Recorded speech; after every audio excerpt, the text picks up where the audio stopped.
इधर पूरा देश अतीक कांड में उलझा हुआ था, उधर मोदी पर बहुत बड़ा संकट आ गया। शाह डोभाल भी फंस गए, अब योगी ही बचाएंगे। इतना बड़ा संकट मोदी पर गोधरा कांड के बाद कभी नहीं आया, जब अपनों ने ही गंभीर सवाल उठा दिए। देश के 3 मजबूत पिलर हिल गए। ना कोरोना, ना महंगाई, ना ही लोकतंत्र की दुहाई। 2024 के लिए विपक्ष को मोदी के अपने ने ही आग लगाई।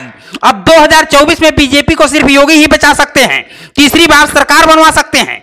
जब पूरे देश की निगाहें अतीक और अशरफ की बात पर थी, तब पूरे सोशल मीडिया पर सिर्फ अतीक और अशरफ के हत्याकांड की तस्वीरें घूम रही थी। लखनऊ से ललितपुर, कश्मीर से कन्याकुमारी तक सिर्फ और सिर्फ अतीक की चर्चा थी। सीएम योगी जब हर 2 घंटे में बैठक ले रहे थे, तब देश के पीएम नरेंद्र मोदी एक बहुत बड़ी मुसीबत में फंसे थे। मोदी पर पहली बार इतना बड़ा संकट आया था। पहली बार मातृभूमि के सबसे बड़े भक्त को इतना गंभीर देखा गया। पहली बार पीएम पर किसी अपने ने ही इतना बड़ा लालझन लगाया, लेकिन मोदी के पास कोई नहीं था। मोदी अकेले कमरे में बैठकर घंटों आत्ममंथन करते रहे, क्योंकि उनके सबसे करीबी राजनाथ और डोभाल भी फंस चुके थे और योगी उधर अतीत अशरफ कांड के बाद यूपी को संभालने में जुटे थे। मोदी अच्छे से जानते थे कि अब उन्हें कोई इस बड़ी मुसीबत से निकाल सकता है तो सिर्फ योगी हैं। लेकिन सवाल यह है कि आखिर देश के 3 मजबूत पिलर मोदी, राजनाथ और डोभाल पर कौन सी मुसीबत टूट पड़ी? किसने इन तीनों पर गंभीर आरोप लगा दिए? तो इसका जवाब है सत्यपाल मलिक, जिन्हें बीजेपी ने राज्यपाल बनाया। लेकिन इस बार उन्होंने जब जुबान खोली तो भारत के विपक्षी दलों को छोड़िए, पाकिस्तान को भी मोदी पर हमला बोलने का मौका मिल गया। एक ऐसे गंभीर मुद्दे को लेकर सत्यपाल मलिक ने मोदी, राजनाथ और डोभाल पर इतना बड़ा आरोप लगाया जो किसी ने कभी सोचा नहीं होगा।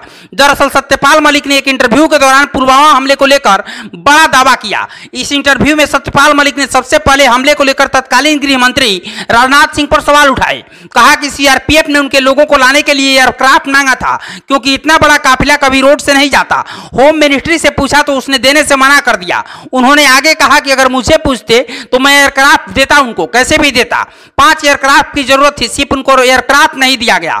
इसके बाद उन्होंने पीएम मोदी को लेकर भी बड़ा आरोप लगाया। कहा कि पीएम मोदी ने जिम कार्बेट पार्क से मुझे फोन किया, मैंने ये बात पीएम को बताई, हमसे गलती हुआ है, अगर हम एयरक्राफ्ट दे देते तो ये नहीं होता। उन्होंने मुझसे कहा कि तुम अभी चुप रहो। मैं सेफली कह सकता हूं कि पीएम मोदी को करप्शन से बहुत नफरत नहीं है। प्रधानमंत्री के बारे में वो मेरी ओपिनियन नहीं है जो सारी दुनिया की है। मैं जब भी उनसे मिला, he is very ill informed person, उनको कोई जानकारी नहीं है, मस्त है अपने में, टू हिल विथ इट। जो हो रहा है, सत्यपाल मलिक ने ना सिर्फ पीएम मोदी को, राजनाथ सिंह बल्कि अजीत डोभाल पर भी कई बड़े खुलासे किए। कहा कि मुझे समझ आ गया है कि सरकार पूरा ठिकरा पाकिस्तान पर फोड़ने वाली है, ताकि 2019 के लोकसभा चुनाव में फायदा मिल सके।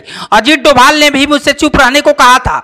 इस एक इंटरव्यू के बाद कांग्रेस ने मोदी, राजनाथ और डोभाल पर कई सवाल उठाए, तो पाकिस्तान भी इसे लेकर मोदी सरकार को घेरने लगा है और 2024 से पहले कहीं ना कहीं इसने बीजेपी में खलबली मचा दी है। देश की सुरक्षा के लिए रातों रात कदम उठा रहे पीएम पर इतना बड़ा आरोप लगा जो आज तक किसी ने नहीं लगाया था। इस तरीके से आरोप में क्या सत्यपाल मलिक विपक्षी खेमे में कोई बड़ा पद तलाश रहे हैं, या फिर सुर्खियों में बने रहने के लिए उन्होंने ये काम किया है? आप अपने जवाब हमें कमेंट बॉक्स में जरूर दीजिएगा। ब्यूरो रिपोर्ट, पूर्वांचल समाचार।